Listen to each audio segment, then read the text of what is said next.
আমাদের এখানে টাইম দিয়ে দিয়েছে যে 10টার মধ্যে আসার কথা।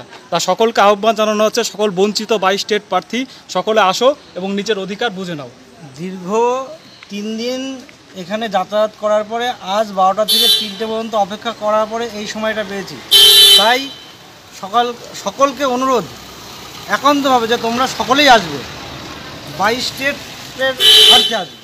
আমরা আজকে সারাটা দিন আমি না খেয়ে রয়েছি, সেই সকাল 6টার সময় আমি বেরিয়েছি, সকাল 6টা থেকে আমি টিউশন পড়াচ্ছি।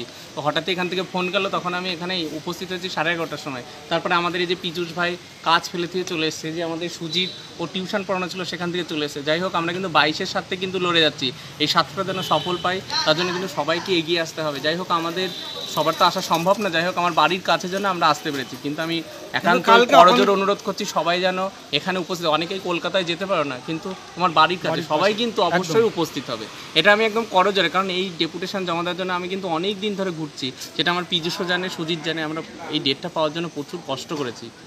সকলকে আমন্ত্রণ যে সকলে এসো এবং আমাদের এই উদ্দেশ্যটাকে, কর্মসূচিটাকে সাফল্যমণ্ডিত করে তুলুন। ধন্যবাদ, সকলের আমন্ত্রণ রইল।